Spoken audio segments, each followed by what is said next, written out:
మనకి ఈ సందేహము లేక ఈ డౌటు లేక ఈ ప్రశ్నలు అనేవి పుట్టటమే మనం మొద్దుగా లేము, మన బ్రెయిన్ బాగానే పనిచేస్తుంది, మనం యాక్టివ్గా ఉన్నాము అనటానికి ఒక రుజువు. ఎలాగో చెప్తా. నీకు ఒక బిడ్డ పుట్టాడు, వాడు 5-6 ఏళ్ల వయసు వచ్చింది. నీతో పాటు వాడిని రోడ్డు మీదకి తీసుకెళ్ళావు. వాడు ఇంట్లో ఏం అడగట్లా, రోడ్డు మీద ఏం అడగట్లా,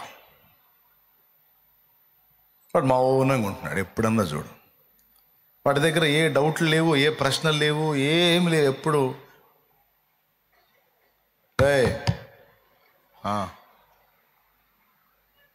ఏం చూస్తున్నావు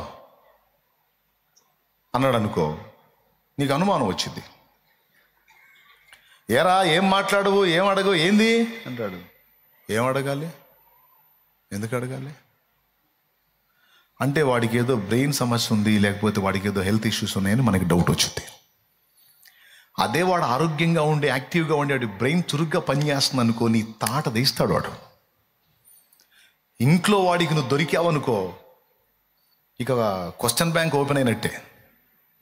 అడు కూర్చొని అది ఇది ఇది అది అని అడుగుతాడు. నువ్వు ఏదన్నా పట్టుకో, ఆఖరికి నువ్వు ఏదన్నా చేసే జాబ్ విషయంలో, నువ్వు చేసే స్టడీ విషయంలో నువ్వు ఏది చేస్తున్నా సరే వాడు వచ్చి డాడీ ఏం చేస్తున్నావు అంటాడు, మమ్మీ ఏం చేస్తున్నావు అంటాడు. నువ్వు కూర వండుతున్నావు అనుకో, నీ కూతురు చురుగ్గా ఉంటుంది అనుకో, ఏం కూర మమ్మీ, ఏం చేస్తున్నావు, ఎందుకు అలా చేస్తున్నావు, ఇలా ఎందుకు కోస్తున్నావు, అలా డైరెక్ట్గా వేయొచ్చుగా, చిన్న చిన్న పీసెస్ ఎందుకు కట్ చేస్తున్నావు మమ్మీ, అలాగే వేయొచ్చుగా, లేకపోతే బిగ్ పీసెస్ కట్ చేయొచ్చుగా, పెద్ద పెద్ద పీసులు కట్ చేయొచ్చుగా. అమ్మా ఇలా చిన్న చిన్న ముక్కలు కట్ చేసి వేస్తే త్వరగా వేగుతాయి, పెద్ద పెద్ద అంటే ఉడకాలి వేగాలి కష్టం అవుతుంది, అందుకని ఓహో. నీ కూరగాయల దగ్గర నుంచి ప్రతిదీ అన్ని డౌట్లే పిల్లలకి. మీరు చెప్పండి, ప్రతిదీ సందేహపడి ప్రశ్నించే బిడ్డ ఆరోగ్యంగా ఉన్నట్ట, హెల్దీగా ఉన్నట్ట, లేకపోతే పేషెంట్ అయినట్ట? హెల్దీగా ఉన్నట్టు. దేవుని మందిరానికి చాలామంది వస్తారు, వాళ్ళని నేను అబ్జర్వ్ చేస్తాను. విశ్వాసులు కొంతమంది వచ్చేసి అందరూ బాప్తీసం పొందితే వాళ్ళు కూడా వచ్చి బాప్తీసం పొందుతారు, కానీ అసలు ఈ బాప్తీసం ఎందుకు, దీని వెనుకున్న ఆంతర్యం ఏంటి అని అడగరు. ఎందుకు వచ్చావు బాప్తీసం అని కంటే పక్కన వాళ్ళ మొఖాలు చూస్తారు. అర్థం ఏంటంటే వీళ్ళు ఎందుకు వచ్చారో నేను అందుకే వచ్చాను, వాళ్ళని అడగకుండా నన్ను అడుగుతాను నిద్రమోహం అని వాళ్ళ ఫీలింగ్. దేవునికి స్తోత్రం, హల్లెలూయా. అర్థమైందా? వాళ్ళ ఫీలింగ్ అదన్నమాట. నేను అందుకే మనిషిని అబ్జర్వ్ చేస్తూ ఉంటాను. బాప్తీస్మానికి వచ్చినప్పుడు యేసు ప్రభు దగ్గరికి నువ్వు వచ్చినప్పుడు నీకు ఏ ప్రశ్న పుట్టలేదు అంటే నేను నిన్ను అనుమానించాల్సి వచ్చింది. అసలు సరిగ్గా నువ్వు తెలుసుకొని ఆయన్ని కలుసుకోవాలనుకుంటున్నావా, లేకపోతే అందరూ గుంపుగా పోతున్నారు, వాళ్ళకి ఏదో జరిగిపోతుంది, నేను కూడా పోతే నాకు కూడా ఏదో జరిగిపోతుందని వచ్చి కూర్చున్నావా? అలాంటి బాపత అయితే ప్రశ్నలు ఉండవు. అలాంటి వాళ్ళకి ప్రశ్నలు ఉండవు. అందరూ పోతున్నారు, నేను కూడా పోతున్నాను అన్నోడికి ప్రశ్న ఉండదు. అలా కాకుండా కొంతమంది అసలు యేసు ప్రభు గురించి నాకు చెప్పండి, అసలు ఈయనే ఎందుకు దేవుడు అంటారు మీరు, నీకు చాలామందిని మొక్కుతున్నారు కదా జనం, వాళ్ళు ఎందుకు కాదు, ఈయనే ఎందుకు అని అడిగావు అనుకో, మైండ్ సరిగ్గా పనిచేస్తున్నట్టు నీకు. అట్లా ఏం అడగకుండా గమ్మున కూర్చున్నావు అనుకో, నాకు డౌటు. ఆయన ఇప్పుడు యేసు ప్రభు నమ్ముకోకపోతే నరకానికి పోతారని లెక్చర్లు ఇస్తున్నారు. కనీసం 100-200 సంవత్సరాల క్రితం అసలు యేసు ప్రభు ఎవరో చాలామందికి తెలియదు. అప్పుడు కూడా కోట్ల మంది చనిపోయారు. మరి యేసు ప్రభు నమ్ముకోకపోతే నరకానికి పోతారని ఇప్పుడు చెప్తున్నారు. ఏది నిన్నగాక మొన్న వచ్చి మీరు లైన్లోకి. మరి 100 సంవత్సరాల క్రితం చాలా వరకు యేసు ప్రభు గురించి తెలియదు, చాలామంది చనిపోయారు. అప్పుడు వాళ్ళందరూ కట్టకట్టుకుని నరకానికి పోయినట్టేనా? అదేం న్యాయం? ఈ డౌట్ మీలో ఎంతమందికి వచ్చింది? ఇప్పుడు వచ్చిందా అని అడగట్లా, స్టార్టింగ్లో ఎంతమందికి వచ్చిందని అడుగుతున్నాను. స్టార్టింగ్లో వచ్చిందా? అసలు ఇప్పటిదాకా రాలేదా? అసలు ఈ ప్రశ్నే పుట్టలేదా? మరి పుట్టనప్పుడు ఎవరైనా అడిగితే ఏం చెబుతావు సమాధానం? అప్పుడు సంగతి ఎందుకయా, ఇప్పుడు నమ్ముకోమన్నాడు నమ్ముకో అంటావా? అప్పుడు కోట్ల మంది చచ్చిపోయారు కదా, ఇప్పుడు కూడా చాలా మందికి నీ యేసు ప్రభు తెలియకుండానే చచ్చిపోతున్నారు కదా, మొత్తం కట్టకట్టుకొని నరకానికి అంటే వాళ్ళకి తెలియజేయాల్సిన బాధ్యత నీ యేసు ప్రభువుకు లేదా? ఇప్పుడు మాకు చెబుతున్నారండి, చాలామందికి మీరు చెప్పలేదు.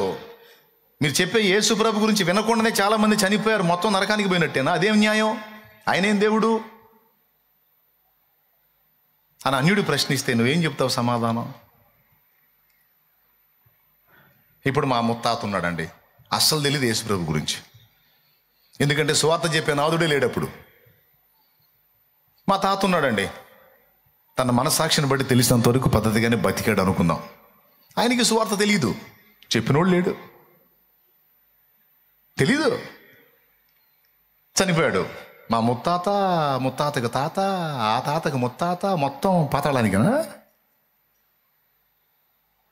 మరి మీరు చెబుతున్నారు కదా నమ్ముకోకపోతే నరకానికి పోతారు, నమ్ముకుంటే పరలోకం పోతారని. మరి వాళ్ళకి అసలు ఈయన గురించే తెలియదు, వీళ్ళ పేరే, ఈయన యేసు ప్రభు పేరే తెలియదు. వాళ్ళ సంగతి ఏంది?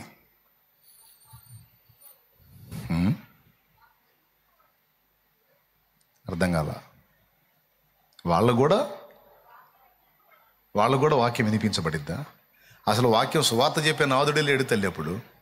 ఇప్పుడున్నారా? ఒక చిన్న మాట చెప్తాను. ఇప్పుడు కూడా చాలా ప్రాంతాల్లో, కొన్ని మారుమూల ప్రాంతాలకు వెళ్ళి యేసు ప్రభు నీకు తెలుసా అంటే ఏ సినిమాలో ఉంటాడని అడుగుతున్నారు. సినిమాలో వాళ్ళు తెలుసు కానీ యేసు ప్రభు తెలీదు. యేసు ప్రభు నీకు తెలుసా అంటే ఏ సినిమాలో ఉంటాడని అడుగుతున్నారు. ఏం చెబుతావు? అంటే యేసు ప్రభు నిజమైన దేవుడు, పాపుల కొరకు ప్రాణం పెట్టి తిరిగి లేచాడు, ఆయన లోకరక్షకుడు, ఆయన ఎందు విశ్వాసం ఉంచితే నిత్య జీవం, లేకపోతే నిత్య నరకం. ఇవన్నీ ఏం తెలియవు వాళ్ళకి. మళ్ళీ థమ్సప్ తెలుసు వాళ్ళకి, కోకోకోలా తెలుసు వాళ్ళకి, సినిమా వాళ్ళు తెలుసు వాళ్ళకి, యేసు ప్రభు తెలియదు. జస్ట్ మచ్చుతున్నగలాగా 2 ప్రశ్నలు వదిలే అంతే. ఈ రకంగా ఇన్ని డౌట్లు ఉన్నాయి. నీకు రావచ్చు, లేదా నువ్వు చెప్తుంటే సువార్త వినేవాడికి కూడా రావచ్చు. నీ మనస్సాక్షి నిన్ను ప్రశ్నించవచ్చు. ఇప్పుడు నా మనస్సాక్షి నన్ను ప్రశ్నించిందండి. నేను యేసుప్రభుని తెలుసుకున్న తర్వాత, యేసుప్రభుని నమ్ముకున్న తర్వాత నాకు ఈ డౌట్ వచ్చింది.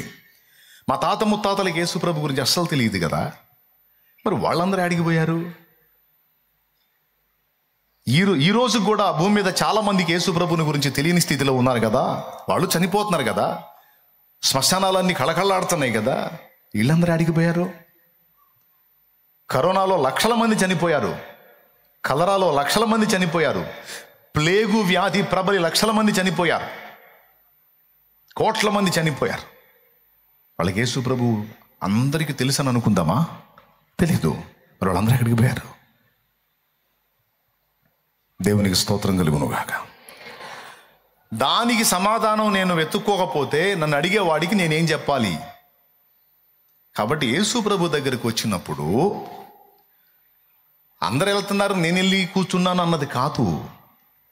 మిగిలిన వాళ్ళు ఎందుకని నిజదేవుడు కాదు, యేసు ప్రభు ఒక్కడే ఎందుకు నిజదేవుడు అనే ప్రశ్న ఎవరికైతే పుట్టిందో వాళ్ళు లైన్లో ఉన్నట్టు, వాళ్ళ బ్రెయిన్ సరిగ్గా పనిచేస్తున్నట్టు. ఈ ప్రశ్నే పుట్టలేదనుకో, ఏ నాటికైనా సరే వాళ్ళు విశ్వాసాన్ని కోల్పోయే అవకాశం ఉంది. నీ బిడ్డకు తగిన వయసులో తగిన ప్రశ్నలు అనేవి పుట్టలేదనుకో, వానికి ఆరోగ్య సమస్యలు ఉన్నట్టు.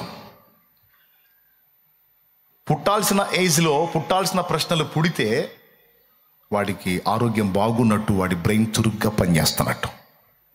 ఇప్పుడు చెప్పండి, నీ బిడ్డ ఒక 5-6 ఏళ్ల ఈడు గలవాడైనప్పుడు వాడు అన్ని ప్రశ్నలు అడుగుతుంటే నీకు వాడి మీద కోపం వచ్చిద్దా, ముద్దొచ్చిద్దా, కనికరం వచ్చిద్దా? ఏం వచ్చింది చెప్పండి?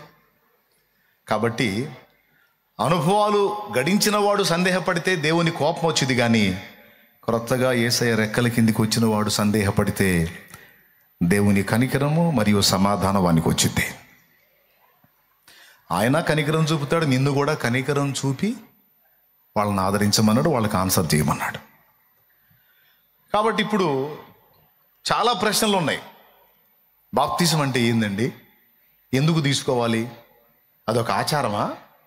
తీసుకోకపోతే నష్టమా? సరే కానీ ఆదివారం ఏంది, అందరికీ ఏందో పంచుతున్నారు, అసలు అదేంది? నా పక్కన అటున్నాయనికి ఇచ్చారు, ఇటున్నాయనికి ఇచ్చారు, నాకు ఇలా. ఒకసారి ఓ చర్చిలో పాస్టర్ గారు ప్రభు బల్ల అందిస్తూ ఉంటే పల్లెటూరు ఆయన ఒక ఆయన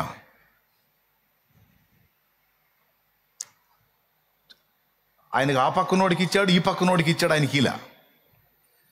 ఈ కూర్చుని ఆయన అన్నాడంట, ఇదిగో చాలా చోట్లకి వెళ్ళాను కానీ ఇట్లాంటి దుర్మార్గం ఎవరు చేయలే అన్నాడు. ఇట్లాంటి దుర్మార్గం ఎవరు చేయలే. నీకు ఇష్టం లేకపోతే రావద్దని చెప్పు, రాను. అంతేగాని ప్రసాదం వాళ్ళకి పెడితివి, వీళ్ళకి పెడితివి, మొత్తానికి పెడితివి, నా దగ్గరకు వచ్చావు ప్రసాదం పెట్టకుండా పోతివి. అసలు ఇదేమి న్యాయం? నీకు ఇష్టం లేకపోతే చెప్పాలి, రావద్దని రాను. ఇది నా పరువు తీయటం కదా. ఆవిడ పెద్ద మనిషి, ఈడు పెద్ద మనిషి, నేను చెడిపోయిన వాళ్ళే, నాకెందుకు ఇవ్వ అంత తగా తీసుకున్నాడు. ఓ సంఘంలో పాపం పాస్టర్ గారిని అల్లాడిచ్చాడు. దేవునికి స్తోత్రం కలుగును గాక. మీకేమైనా అర్థమైందా? అంటే ఆయన ఏమనుకుంటున్నాడు? అవి యేసు ప్రభు శరీర రక్తములు మారు మనసు పొంది పాపక్షమాపణ నిమిత్తం బాప్తిస్మం పొందిన వాడికి అనుగ్రహించబడతాయి. నా శరీరము నిజమైన ఆహారము, నా రక్తము నిజమైన పానము. నా శరీరమును తిని నా రక్తము త్రాగువాడే నిత్య జీవము గలవాడు. వానిలో నేను, నాలో వాడు జీవిస్తాం. అసాధారణ జీవితం జీవిస్తాడు. నేను తండ్రి మూలంగా జీవించిన ప్రకారం నన్ను తినువాడు నా మూలంగా జీవిస్తాడు. అంత్య దినమున నేను వాని లేపుదును. మొదలైన విషయాలన్నీ ఉన్నాయని ఆయన తెలీదు. యోగ్యముగా చేయివేయాలని రాయబడుందన్న సంగతి ఆయనకు తెలియదు. యోగ్యత అంటే మొదటి యోగ్యత మారు మనసు, పాపక్షమాపణ నిమిత్తం బాప్తిస్మం. రెండవ యోగ్యత ఎప్పటికప్పుడు దోషములు ఏవైనా ఉంటే ఒప్పుకొని ఆయన రక్తాన్ని ఆశ్రయించి కడుక్కొని వివేచించుకొని పరిశుద్ధపరచుకొని బలను సమీపించాలి. ఇది రెండవ యోగ్యత. ఇవన్నీ తెలియవు ఆయనకి. ఆయన తెలిసింది ఒక్కటే, అటోడికి పెట్టాడు, ఇటోడికి నాకు పెట్టాడు.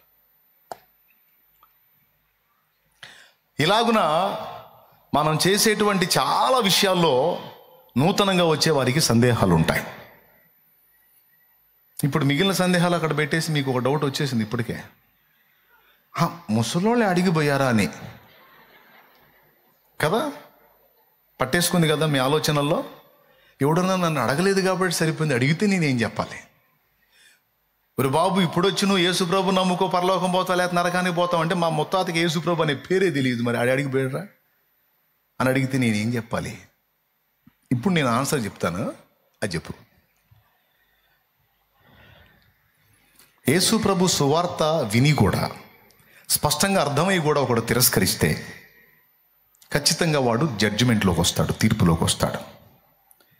ఒకవేళ ఒకడు యేసు ప్రభువుని గూర్చి సువార్త వినకుండా, ఆయన గూర్చిన సత్యం తెలుసుకోకుండా చనిపోతే, వాడికి తెలిసినంత వరకు భూమి మీద జీవించిన జీవితంలో తన మనస్సాక్షిని బట్టి ఏ విధంగా జీవించాడో దేవుడు పరిశీలించి కొంత సత్యం వాడికి అర్థమయ్యేటట్టు చేసినప్పుడు దానికి లోబడి వాడు భయపడి జాగ్రత్తగా బ్రతికాడు. నా కుమారుడైన క్రీస్తుని గూర్చిన సత్యం కూడా వీనికి అందిస్తే విని మారు మనసు పొంది నా తట్టు తిరుగుతాడు అని ఎవరిని గూర్చి దేవుడు అనుకుంటాడో అలాంటి వ్యక్తులందరినీ దేవుడు పరదైసుకే తీసుకెళ్తాడు, పాతాళానికి తీసుకెళ్ళాడు.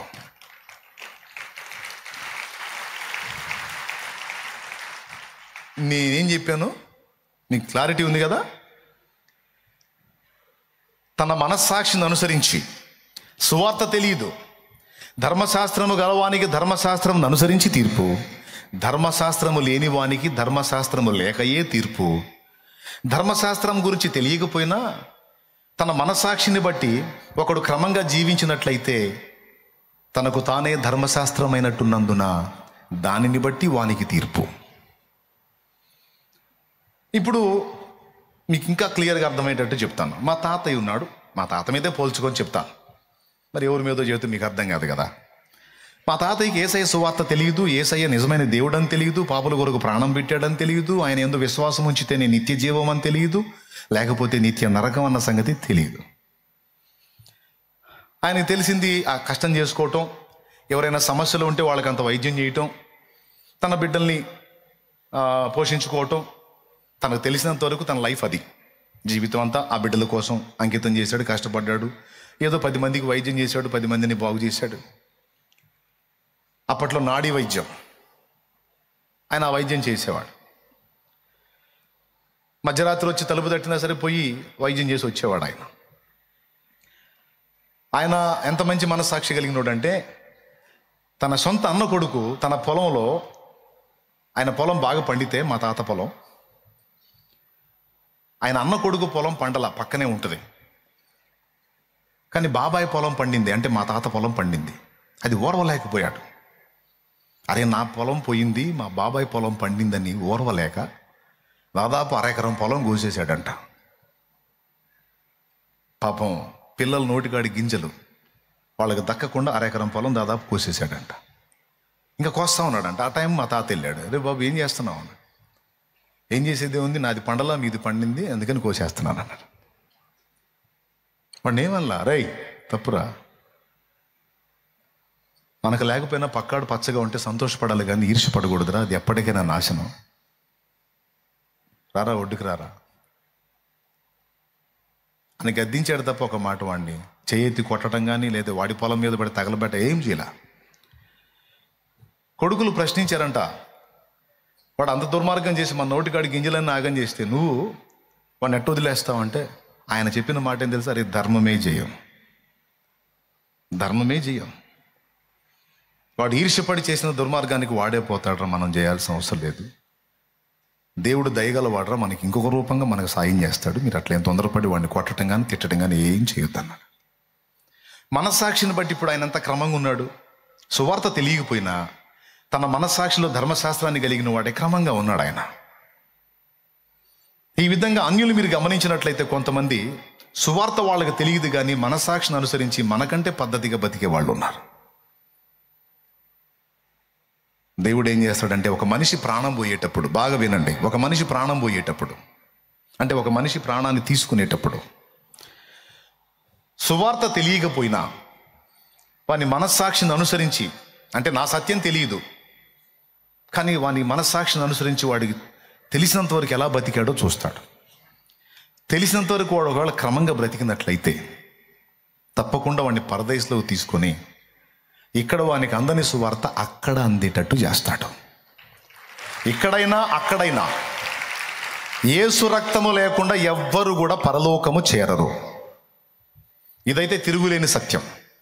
ఒకవేళ నీకు ఇక్కడ అందలేదనుకో, నిన్ను పరదైసుకు తీసుకెళ్ళి అక్కడైనా చెప్తాడు నీకు.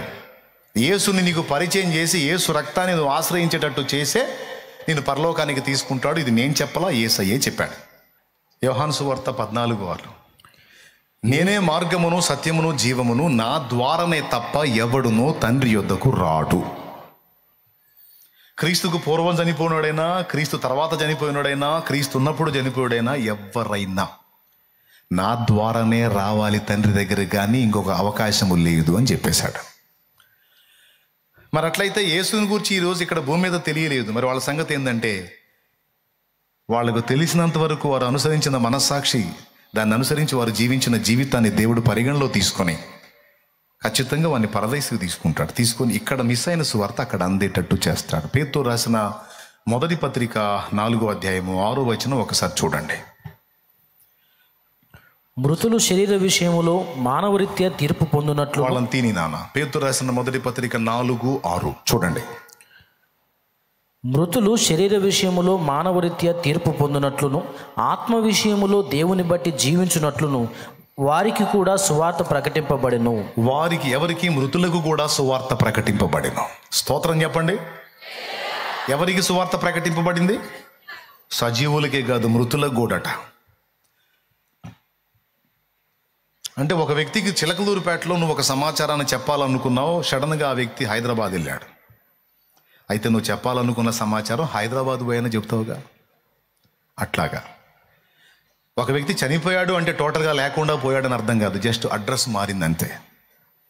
అంతకుముందు భూగ్రహం మీద ఫలానా ఏరియాలో ఉండేవాడు, ఇప్పుడు పరదైసుకి వెళ్ళాడు అన్నమాట. ఆ పరదైసు ఎక్కడుంది? ప్రస్తుతం 3వ ఆకాశంలో ఉంది. 2 కొరింథీ పత్రిక 12వ అధ్యాయము 2-3 చదివితే పరదైసు 3వ ఆకాశంలో ఉన్నట్టు స్పష్టమవుతుంది. క్రీస్తు యేసునందున ఒక మనుషుని నేను ఎరుగుదును, అతను శరీరముతో కొనిపోబడును, శరీరము లేక కొనిపోబడును నాకు తెలియదు. అతడు 14 సంవత్సరాల కిందట 3వ ఆకాశానికి కొనిపోబడ్డాడు. అతడు శరీరంతో కొనిపోబడ్డాడో శరీరం లేక కొనిపోబడ్డాడో నాకు తెలియదు, అది దేవుడికే తెలుసు. అట్టి మనుషుని నేను ఎరుగుదును, అతడు పరదైసులోనికి కొనిపోబడి, 3వ ఆకాశం అన్నాడు, పరదైసు అన్నాడు. పరదైసు అనే మాటకి ఒక అర్థం దేవుని వనము అని. ప్యారడైజ్, పరదైస్ అంటే దేవుని వనము, దేవుని తోట అని అర్థం. అంటే భూమి మీద ఒక తోట ఉన్నట్టు మూడవ ఆకాశంలో ఉన్న పరదైసు కూడా ఒక తోట అని అభివర్ణించాడు, వనము అని. భూమి మీద తోట, చెట్లు, ఇక్కడ మహిమ ఇలా ఉంది, మరి అక్కడ మహిమ ఎలా ఉంటుందో పోతే కానీ తెలియదు. మనం ఇప్పుడే పోవద్దులే, సేవ చేయాలి కదా. స్తోత్రం చెప్పండి గట్టిగా. అర్థమైందా? అది ఎక్కడుందట? మూడవ ఆకాశంలో ఉందంట. అంటే మన పైన కనపడే ఆకాశం, దానిపైన రెండవ ఆకాశం, దానిపైన మూడవ ఆకాశం. అంటే అక్కడికి వెళ్ళే ఛాన్స్ ఎవ్వరికి లేదు. అక్కడ నీతిమంతుల ఆత్మలు ఉన్నాయి, నీతిమంతుల ఆత్మలు ఉన్నాయి. పాతాళములో దుష్టుల ఆత్మలు ఉన్నాయి. ధనవంతుడు లాజరు స్టోరీ మీకు తెలుసు. ధనవంతుడు పాతాళములో అగ్నిలో యాతన పడుతున్నాడని ఉంది. చనిపోయాడు, పాతి పెట్టబడ్డాడు. అతడు చనిపోయినప్పుడు పెద్ద హడావుడి, సౌండ్ కదా, మంచి ఆర్భాటంతో ఊరేగించి భూస్థాపన చేశారు. కానీ పైన హడావుడే కానీ లోపల వాడి గతిండో వాళ్ళకి తెలియదు. వాడు పాతాళంలో అగ్నిలో యాతన పడుతున్నాడు. కానీ లాజరు అబ్రహాము రొమ్మును ఆనుకొని కొనిపోబడ్డాడని లూకాసు వార్త 16వ అధ్యాయము 19వ వచనం నుంచి ఈ ధనవంతుడు లాజరు స్టోరీలో రాయబడి ఉంది. ఉంటుంది, నాకెళ్ళి చూడండి. స్తోత్రం చెప్పి జస్ట్ రిఫరెన్స్ నోట్ చేసుకోండి, నాకెళ్ళి చూడండి. ఓకే, 16-19 లూకాసు వార్త. ఇక్కడ వాళ్ళు చనిపోయేటప్పుడే ఒక జడ్జిమెంట్ జరిగినట్టు మనకు అర్థమవుతుంది. అంటే వాళ్ళు ఎక్కడికి పోవాలో ఆ ప్లేస్ డిసైడ్ అవుతుంది. అటు పాతాళ అగ్నికి పోవాలా, లేకపోతే పరిశుద్ధుల ఆత్మలు విశ్రమించేటువంటి పరదైసుకు పోవాలా? అది ఎక్కడికి పోవాలనేది మరణ సమయంలో డిసైడ్ చేయబడుతుంది. అందుకే కొంతమంది చనిపోయేటప్పుడు నాకంతా చీకటిగా ఉంది, నాకంతా చీకటిగా ఉందని కేకలేస్తా కన్ను మూస్తారు. కొంతమంది నాకు వెలుగు కనబడుతుంది, కొంతమంది వ్యక్తులు కనబడుతున్నారు, ఏవో మాట్లాడుతున్నారని అలా మాట్లాడుతూ ఆ సంగతులు చెప్తూ కన్ను మూసిన వాళ్ళు కూడా ఉన్నారు. కొంతమంది పరిశుద్ధులైతే వాళ్ళు కన్ను మూసేటప్పుడు వాళ్ళు స్పష్టంగా చెప్పి మరి కన్ను మూసినటువంటి అనుభవాలు ఉన్నాయి. నాకు తెలిసినటువంటి ఒక తమ్ముడు కొన్ని సంవత్సరాల క్రితం ప్రభువు నందు నిద్రించాడు. ఆ తమ్ముడు అప్పటిదాకా బెడ్ మీద కదలకుండా అచేతనంగా పడున్న స్థితి నుంచి దేవుడు అతన్ని తీసుకోబోయే ముందు దిగ్గున లేచి కూర్చొని అమ్మని భార్యని పిలిచాడట. ఇద్దరిని పిలిచి అంటున్నాడు, ప్రభు నన్ను పిలుస్తున్నాడు, నా సమయం ఆసన్నమైందమ్మా, నేను వెళ్తున్నాను అన్నాడు. ఇన్ని రోజులు మాట్లాడకుండా ఏందయ్యా సడన్గా ఇప్పుడు ఇట్లా మాట్లాడుతున్నావు, దేవుడు నిన్ను పిలవటం కాదురా, నీకు స్వస్థత వచ్చింది, నువ్వు బాగుపడుతున్నావు అని వాళ్ళ అమ్మ చెప్పింది. లేదమ్మా, దేవుడు నన్ను పిలుస్తున్నాడు, చివరి మాటలు మాట్లాడకూడదని నాకు అవకాశం ఇచ్చాడే, నా మాట వినండి, నేను వెళ్ళిపోతున్నాను, సేవను ఆపొద్దు, పరిచర్య జరిగించండి, బిడ్డల విషయంలో జాగ్రత్త, నన్ను పిలుస్తున్న దేవుడు మీకు ఏది తక్కువ చేయడు, నన్ను దేవుడు పిలుస్తున్నాడు గనక మన వాళ్ళు ఎవరో ఏ మాటలు చెప్పినా మీరు ఆ మాటలు లక్ష్య పెట్టొద్దు, ఎవరి మాటను బట్టి మీ విశ్వాసాన్ని కోల్పోవద్దు. ఈరోజు నేను వెళ్తున్నాను, కొద్ది కాలం తర్వాత మీరు కూడా నా దగ్గరికి వస్తారు. మంది అది పర్మనెంట్ ప్లేస్ కానీ ఇది కాదు. మనమందరం అక్కడ కలుసుకుంటాం, ఇక ఎప్పటికీ విడిపోకుండా శాశ్వతంగా మనం అక్కడ ఉంటాం, అందుకు డౌటే లేదు. కాబట్టి నా కార్యక్రమానికి ఫలానా వాళ్ళని పిలవండని నా గురించి కూడా చెప్పి కన్నుమూశాడు. చిలకలూరుపేటలో ఉన్న శాల్యమన్న వాళ్ళని కూడా పిలవండి అని చెప్పి కన్నుమూశాడు. ఈ విషయాలన్నీ మాట్లాడి ప్రశాంతంగా బెడ్ మీద పండుకున్నాడు, అంతే, వెళ్ళిపోయాడు. అన్యులు వచ్చారు, ఇక రెడీగా ఉంటారుగా కాట్లేయటానికి. ఏదన్నా మేలు జరిగితేనేమో నిజంగా యేసుప్రభు గొప్ప దేవుడే, నిజంగా గొప్ప కార్యాలే చేశాడు అని అంటారు. ఏదన్నా తేడా వచ్చిందా, తెగబోయావుగయ్యా చర్చి అని, ఏం ఒరిగింది మరి, పోయా, నీ బిడ్డ పోయాడు, నీ భర్త పోయాడు, నీ భార్య పోయింది, లేకపోతే నీ తండ్రి పోయాడు, నీ తల్లి పోయింది, ఏం ఒరిగింది, ఏం జరిగిందని ఇక పోట్లు పడవట రెడీగా ఉంటారు. వాళ్ళందరూ వచ్చి తల ఒక మాట పొడుస్తున్నారు. దేవుని సేవ చేశాడు, దేవుడే లోకంగా బతికాడు, అలా చేశాడు, ఇలా చేశాడు, ఇలా ఎందుకు జరిగిందని ఆ తల్లి ముందు మాట్లాడుతుంటే పెద్దగా కేక వేసి ఒక మాట ఉంది ఆ తల్లి. నా బిడ్డ కార్యక్రమానికి వచ్చారు, ప్రశాంతంగా కార్యక్రమాన్ని వీక్షించి వెళ్ళటం వరకే. ఒక్క మాట కూడా నా ప్రభువుని అనొద్దు, ఒక్క మాట కూడా నా దేవుణ్ణి అనొద్దు. మేమందరం మారు మనసు ఎందుకు పొందామో తెలుసా? మేమందరం బాప్తిస్మం ఎందుకు పొందామో తెలుసా? ఇక్కడే ఉట్టిగట్టి ఊరేగటానికి కాదు. బాప్తిస్మం పొంది మా పాపాలు కడుక్కొని పరిశుద్ధులం ఎందుకు అయ్యామో తెలుసా? ఏ క్షణాన ప్రభు పిలిచిన పరిశుద్ధులంగా ఆయన దగ్గరికి చేరడానికి. ఏదో ఒకనాడు చావక తప్పదు. ఆ చచ్చేదేదో పాపులుగా చావకుండా పరిశుద్ధులుగా చావాలని ఆ పరిశుద్ధి రక్తంలో మా పాపాలన్నీ కడుక్కున్నాం. ఎందుకో తెలుసా? మీకు తెలియదు. ఒక రకంగా ఇది మరణానికి ముందు సిద్ధపాటు. మేము రెడీ అయ్యాం. రెండవది, ఇన్ని రోజులు మాట్లాడని నా బిడ్డ ఇదిగో కొన్ని గంటల క్రితం లేచి కూర్చొని చక్కగా అన్ని విషయాలు చెప్పి కన్నుమూశాడు. నా బిడ్డ కన్నుమూసినప్పుడు పెద్ద పెట్టిన ఏడుస్తూ నా బిడ్డ విషయంలో నేను దుఃఖపడతా ఉంటే నాకు ఒక దర్శనం కలిగింది. ఆ దర్శనములో నేను నా జీవితంలో చూడనంత ఎత్తైన వ్యక్తుల్ని చూశాను. ఇద్దరు పెద్ద పెద్ద ఆకారాలు కలిగిన వ్యక్తుల మధ్య నా కుమారుడు చిన్న బిడ్డలాగున్నాడు. వాని ఎదుట తలుపులు తెరవబడ్డాయి. వాళ్ళిద్దరూ వాని చేతులు పట్టుకుని నడిపిస్తూ కొంచెం దూరం తీసుకెళ్ళట్టు వదిలితే వాడు నా దేవుని ప్రపంచంలోనికి పరిగెత్తుతున్నాడు. నా ప్రభు నాకు చూపించాడు అది. చెప్పి చూపించి తీసుకున్నాడు. ఒక్క మాట కూడా అనొద్దు. ఇష్టమైతే ఉండండి, లేకపోతే వెళ్ళిపోండి. అన్యులు, అందరూ అన్యులు. ఇష్టమైతే ఉండండి, లేకపోతే వెళ్ళిపోండి. కార్యక్రమం చూడాలని వచ్చారా, చూసి వెళ్ళండి. లేకపోతే మీకు ఇష్టం లేకపోతే, మీకు ఏదైనా ఇబ్బందిగా ఉంటే వెళ్ళిపోండి. పరిశుద్ధులు చేస్తారు నా బిడ్డ కార్యక్రమాన్ని. పరిశుద్ధులు చేస్తారు నా బిడ్డ కార్యక్రమాన్ని. సవాల్ విసిరిద్దాం. దాదాపు 60-65 ఏళ్ళు ఉంటాయి ఆ తల్లికి. ఆమె ఇచ్చిన సమాధానం మతిపోయింది నాకు. స్పష్టంగా దేవుడు బయలుపరిచాడు. అట్లా కొంతమందికి ముందే చూపిస్తాడు దేవుడు. అంటే ఒక వ్యక్తి ప్రాణం పోయేటప్పుడే, ఒక వ్యక్తిని దేవుడు తీసుకునేటప్పుడే అతడు ఏ స్థలానికి వెళ్ళాలో దాన్ని నిర్దేశిస్తాడు ఆయన.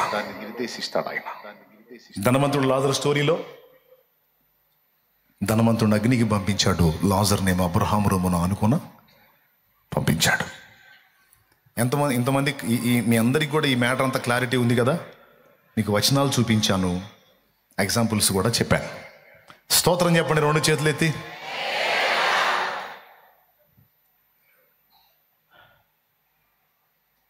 ఇప్పుడు ఒకవేళ ఇక్కడ సువార్త వినకుండా కన్ను మూస్తే, తన మనస్సాక్షిని అనుసరించి తనకు తెలిసినంత వరకు ఎలా బ్రతికాడు దాన్ని పరిగణలో తీసుకొని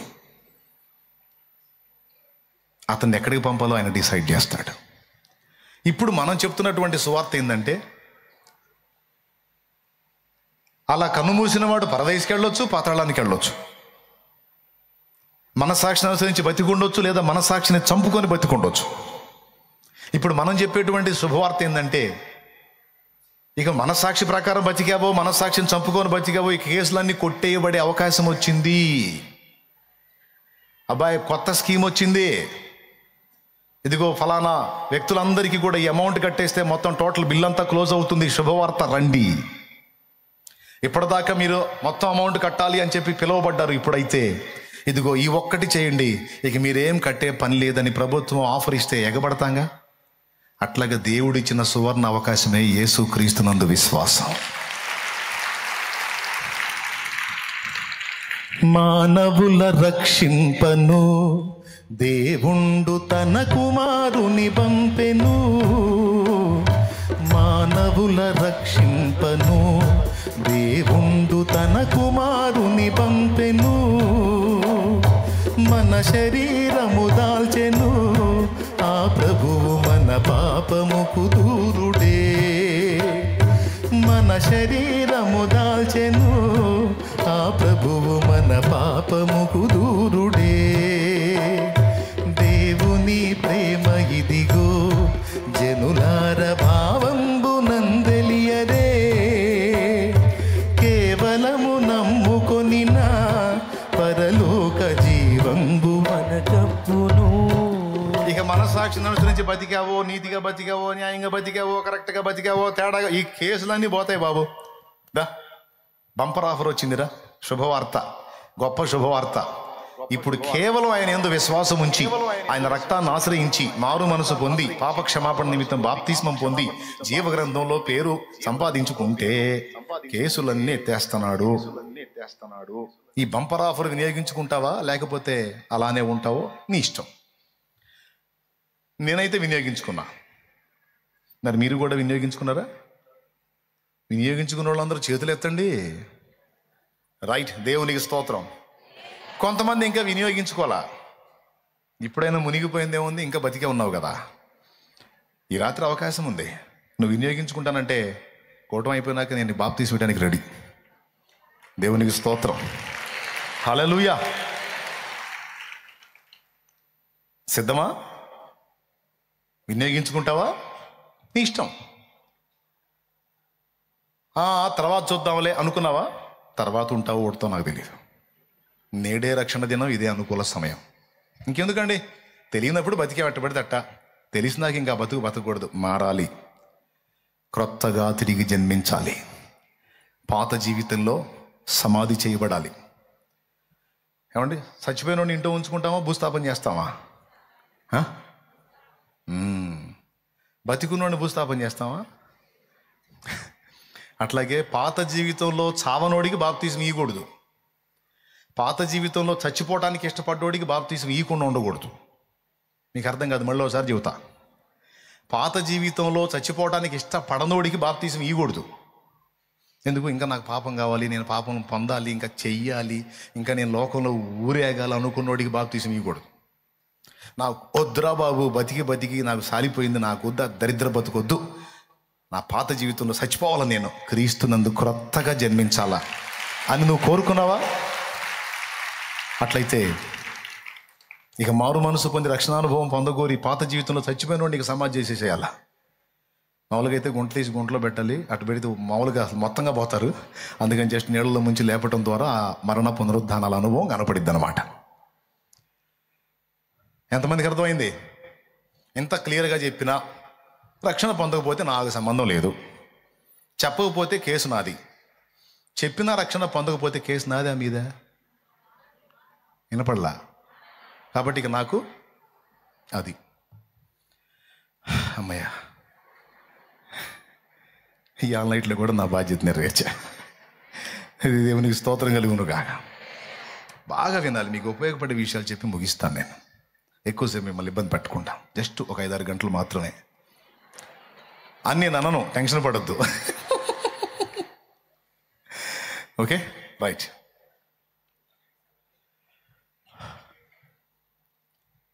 ఇప్పుడు మీరు చెప్పగలుగుతారా ఎవరన్నా అడిగితే? ఇప్పుడంటే నీ యేసుప్రభుని నమ్ముకుంటే రక్షణ అంటున్నావు, మరి తెలియకుండా చచ్చిపోయిన వాళ్ళ సంగతి ఏంటంటే చెప్పగలిగే ఆలోచన వచ్చింది కదా ఇప్పుడు నీకు. బైబిల్ రెఫరెన్సెస్ కూడా చూపించగలవు కదా. దేవునికి స్తోత్రం. అప్పుడు ఒకడు అంటాడు, నువ్వు ఈ ముచ్చట చెప్పగానే, అంటే మనస్సాక్షిని బట్టి కూడా బతకొచ్చు. అట్లయితే నాకు నీ ఏ సక్కర్లా, నా మనస్సాక్షిని బట్టి నేను బతుకుతా అంటాడు. అప్పుడేం చెబుతావు? హలో, ఈ మ్యాటర్ నీకు అందకముందు అది చెల్లిద్ది. ఈ మ్యాటర్ అందిన తర్వాత నీ మనస్సాక్షి మంచి మనస్సాక్షి అయితే, నువ్వు చేయాల్సిన మొదటి పని ఏంటి తెలుసా? అర్జెంటుగా వచ్చి ముందు ఆఫర్ని వినియోగించుకుంటావు. వినియోగించుకోకుండా నేను అలానే ఉంటాను అన్నావంటే నీ మనస్సాక్షి తేడారా, ఖచ్చితంగా బుక్ అవుతావు. నీ ఇష్టం.